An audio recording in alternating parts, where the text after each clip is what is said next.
Hello, everybody. It's Marie here to talk about 2 episodes of And Just Like That, Season 3. We're going to talk about Episode 8, Happily Ever After, and Episode 9, Present Tense. I really tried to actually record something last week, but there just wasn't anything to say, honestly. My entire review, I couldn't get it to last over 5 minutes. The last episode, episode 8, said nothing, did nothing, took us nowhere. It was a waste of an episode and only 30 minutes long.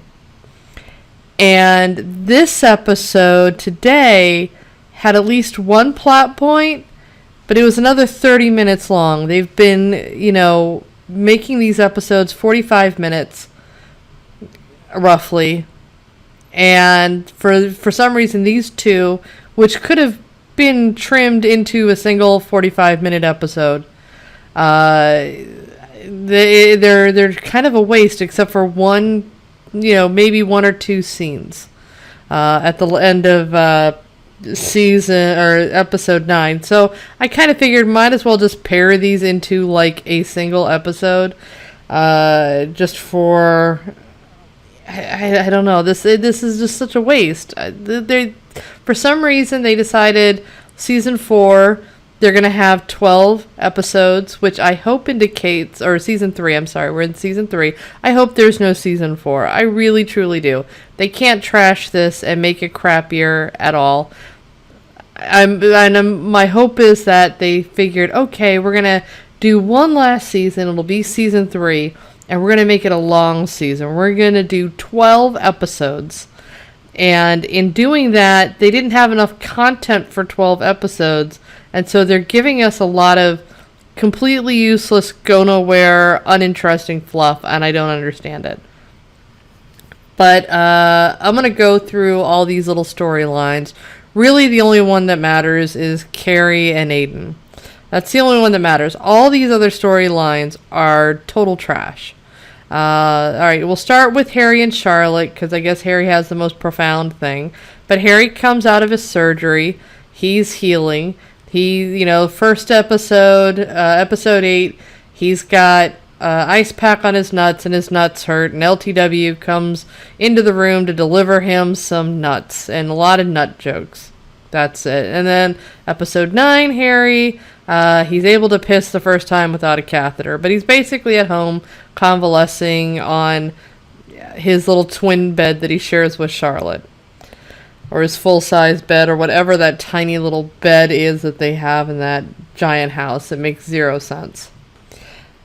Okay, Charlotte, her thing is she's got vertigo, so she slips and falls, and always safely. She never injures herself. Episode 8, she fell down on a mattress in the art gallery next to a naked chick and a condom filled with dish soap or hand soap, whatever. It's supposed to be shocking. It's not. It's really dumb and stupid.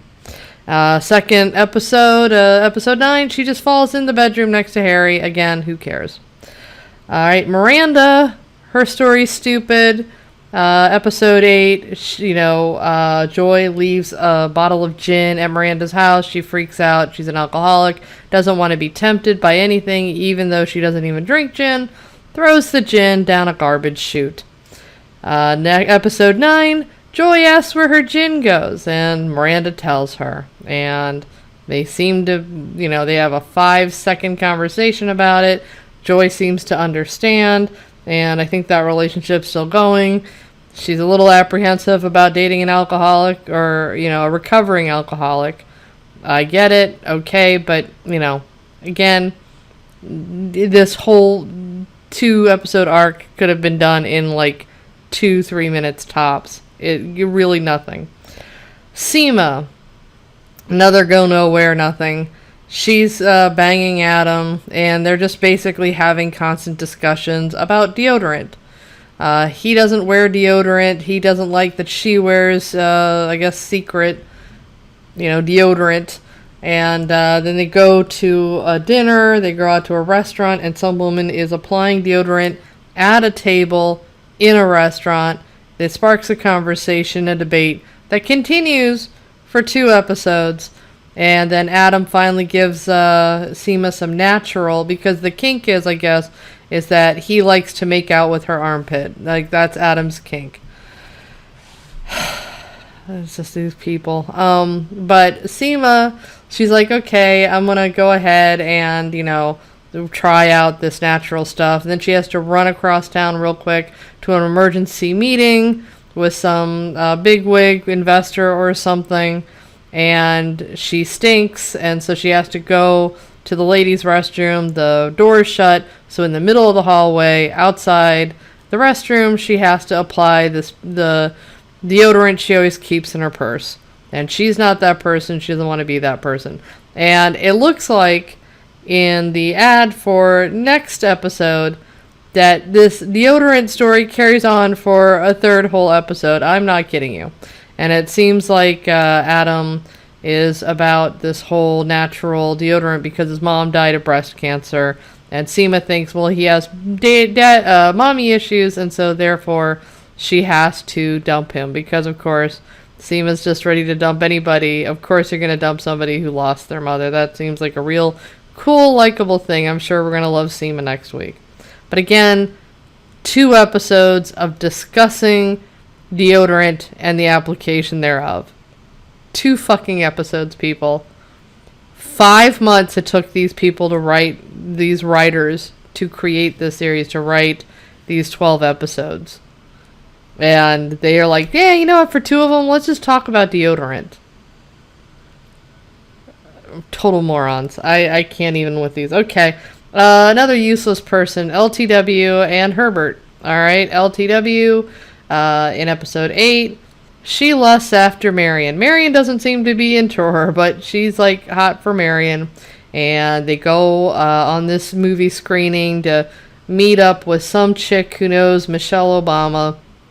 And, LTW gets the hots for Marion, so she leaves the theater. Nothing happens. That's it. Episode 9, even dumber. Herbert is stressing because he thinks he's gained a pound. I'm not kidding. He throws a little tantrum in the kitchen that there's any kind of food like pasta or cheese or, snacks for the kids. He goes nuts. If he sees it, he'll eat it. LTW tells him to go on Ozempic. And then, of course, Herbert calls her upset while she's at work that he swears that he gained a pound. That he gained a pound. Big, fat, obese Herbert. And, of course, LTW says Ozempic. You guys, okay. Am I missing anybody before I get into the Aiden and Carrie of it all? Yeah, okay. Let's just get into the Aiden and Carrie of it all.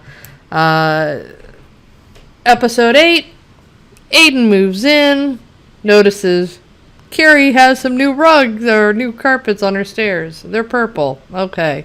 He comes in. He's staying for a couple weeks because Wyatt has decided to go live with his mom.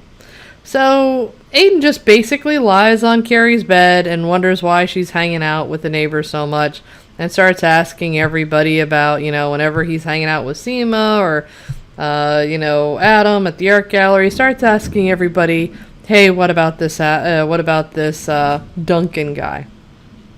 All right. So, again, that's all that happened in episode 8. Episode 8 was such a waste of everybody's time. Okay, so this episode, what happens is Carrie goes out, picks up the dry cleaning, comes back, and, episode 8 too, I'll say this. Aiden asks if he and Carrie and everybody should just have a big, lunch together or dinner together. Why don't we invite Duncan out for dinner? And Carrie's like, no, don't bother the neighbor. It's not that kind of a neighborhood. Leave him alone. So, episode 9 starts off with Carrie coming home from, running some errands and seeing that Aiden and Duncan are in the garden, sitting at the table and talking. And I gotta say, this garden looks like the most basic bitch shit. I can't imagine why Adam was there for weeks and weeks and weeks. The Picasso of flowers just did, put like some shrubs in one square and built another square and put I don't know what that purple stuff is, lavender, I don't know, but put that stuff in another square and called it a day. Anybody who's ever gone to Home Depot probably could have put this together themselves in a weekend with total ignorance. It just they should have at least given us a good garden. For all that effort, they should have at least given us a beautiful, like, spectacular garden, right? The first one was prettier. Okay, yeah, the new garden looks like it's not even worth being in a shopping mall, honestly. Okay, but these guys are talking, and Aiden is just constantly provoking Duncan. Hey, what's up with the pipe? Hey, what's up with this? Why are you being, he's just being a douche. He's just being confrontational. And yes, Duncan is also a douche with a pipe and the whole thing. Okay, they're both douches. And Carrie's sitting there saying nothing. She's just cringing the whole time. And then Aiden is, or something about, Duncan mentions that he's married. And Aiden's like, oh, okay, you're married. And Duncan's like, oh, no, I'm sorry, I should have said ex-wife. And so he asks, do you have children? And Duncan's like, oh, no, thank God, no. And then Aiden's like, oh, well, the best thing I have with my ex are my children, right, Carrie? And Carrie's still not saying anything. Carrie wants to get the fuck up out of there and get this stupid conversation to end. Then later, Carrie has plans. She'd already, and tells it's very clear she has to meet with Duncan that night. It's her turn to give him notes, and they're gonna sit down and help each other write. And they have like a whole professional writing sesh in Duncan's, basement apartment. It's filled with smoke because he's smoking his pipe in there. Carrie and he they're just sitting there and they're pounding out their genius brains. Imagine writing a book about Margaret Thatcher and getting advice from Carrie Bradshaw, who probably doesn't even know who Margaret Thatcher is, right? But okay, they're sitting there and they're having an actual discussion you would expect writers to have about perspectives and things like that. And then Aiden starts knocking on the door. Hey, what about dinner tonight? I'm making some steaks. And then she's like, no, we're busy working. We didn't mention it. We didn't talk about dinner. And then he's like, oh, okay, well, I got enough. If Duncan wants to come, we can, get steaks enough. She's like, no.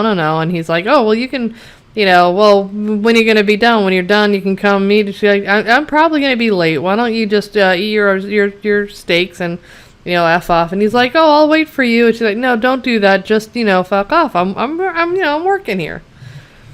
And so then Aiden comes upstairs, Aiden, goes off. And Carrie continues to work with Duncan. Now, when Carrie gets back to the upstairs, the steaks are just raw on the counter. They haven't been cooked at all. Aiden's in bed. Carrie goes into the bed acting like apologetic for some reason. And then Aiden acts like a little twat. And he's like, oh, you smell of smoke. Don't get away from me. You smell of smoke. You remember that crap he did when she was dating Big, or before, well, actually the first day they fucking dated, the first date, he's like, oh, I can't kiss you, the cigarette smoke, ew. So she's, so he's like, you gotta go take a shower, go away, go take a shower. So she takes a shower, and then she goes to sleep in the cat's bedroom, the little guest bedroom. And Aiden goes into the bedroom and he's like, hey, why are you sleeping in here? She's like, because you told me to go away. And he's like, I didn't mean it that way. I just wanted you to get rid of the smoke. He goes, come back to the bedroom. She's like, no, close the door behind you. You can tell she's pissed. Next morning, she wakes up and she's like, I'm going for a walk. And he's like, you're still, what are you mad? She goes, yeah, I'm mad. And she's like, why were you talking to Duncan? I told you not to. Why were you... he's like, oh, I was just standing out in the balcony and he was out there. It was weird not to talk to him. She's like, yeah, right. You were out there waiting to see him so that you could start talking to him. Let's be real. And then they go into that old fight. I'm taking a walk. No, I'll take a walk. Oh, I'm taking a walk. And then Aiden flings some, I don't know, straw or something. He throws like a little girl. He really looks like such a douche in this whole episode, really intolerable. But he throws something in her kitchen in anger, and then she goes off and goes shoe shopping, and Andy Cohen is there, as her shoe boy again. And Aiden texts her, hey, let's meet up at this that place we love for lunch. And so she goes to meet him out in this outside cafe for lunch, or a patio, I should say. And Aiden's like, I'm sorry, you're right. It's just that I have trust issues with you and men. And she's like, have or had? And he goes, what do you mean? And, picking apart my wording, you writer, you. And she's like, no, you shouldn't have trust issues with me anymore. All this crap I did. And she gets up and she, leaves and she goes, how dare you? And she gets up and storms away. Leaves the table. And then Aiden follows her behind. Now, they both have, iced teas being served. And kind of rude to rip off the servers like that. That's kind of not cool. But they storm off. And they have a fight out in public. And Carrie's just how dare you? I've been completely 100% loyal. I have given up my apartment. I moved into this thing. I've done everything. I've jumped every, hoop through every hoop you've asked me to. And I have done this. And she goes, I even agreed to this 5-year thing, agreement that even you couldn't keep. And I love that she's really a lot nicer than I would be in this situation. Because I would have absolutely called, Kathy by name. I would have rubbed his nose in it. And then later, and she also, eventually, she's, mentioning, oh, and also, your family. She's very, I forget exactly what she said, but very, very subtle, where I would have just called out that psycho kid behavior and all that. I probably would have said some really mean things. At least a lot meaner than what she did. Because she kind of touches on things, but she doesn't really address them. She just touches on them enough. But she did make it clear. And she's, he's like, well, she said, I was 100% all in. He goes, was or is? That's why, hence the present tense of the title of this episode. And she's like, was. And so then he's like, oh, I'm really sad. And then they hug and they, kind of weep a little bit on the sidewalk, but it looks like they're what are we on, breakup number 3 now? Carrie has this whole thing of breaking up and getting back together and breaking up and getting back together, and whew, I'm like Samantha, when I'm done with them, I'm done with them, and I've been done with Aiden for quite some time. Definitely over the Wyatt situation. So, I don't know, guys. We've got 3 more episodes of this nonsense. And next episode we're gonna have Steve is coming back, and so we're gonna see what that takes. Brady has some announcement to make to Miranda and Steve, and we're gonna have more for some reason Duncan is in Carrie's closet looking at her shoes, and they're continuing on their tedious relationship. I don't care. I think all these people are going to end up single and dying alone. I really kind of hope. My fantasy is, since we're only 3 more episodes left, my fantasy is that they just go weird, a new direction, all balls out in the last episode. If any of you guys saw the final episode of Righteous Gemstones, and if you haven't watched that series, I absolutely recommend that you do. And I don't want to give away any spoilers, but they go alls out, balls off, and they take it in a very weird, unexpected direction in the last episode. And I think it'd be really funny if they did something along those lines in the final episode here. Just something just really crazy, really nuts, because this is like a slow skid into nothing. Years and years ago, right after college, I was caught in a traffic jam in an ice storm. There was just sleet and ice. It was raining ice, and I had carefully stopped my car like a full car length behind the traffic ahead of me. But it was literally like being in an ice rink. And so my car just slowly rolled, just kept skidding into the car ahead of me. There was nothing I could do. My foot was fully on the brake was fully engaged, but it was like slow-mo and there was nothing I could do to stop it. And that's how I feel right now. I feel like all I can do is maybe aim the car as best as possible just to get the corner and just ding that person's like little headlight, which is all it did. I did about $5 worth of damage to this car ahead of me, but it's just like, it just felt like forever. It felt like I'm trapped in this car and there's nothing I can do. And at the end, it's not going to be climactic at all. It's just going to mean I have to go out in the snow and ice to exchange insurance cards for no reason, and just a big waste of time. And that's what I think is going to be, this is what this whole exercise feels like. But you know what, guys? Let's stay strong. And let's meet up next week, okay? You guys have a good one.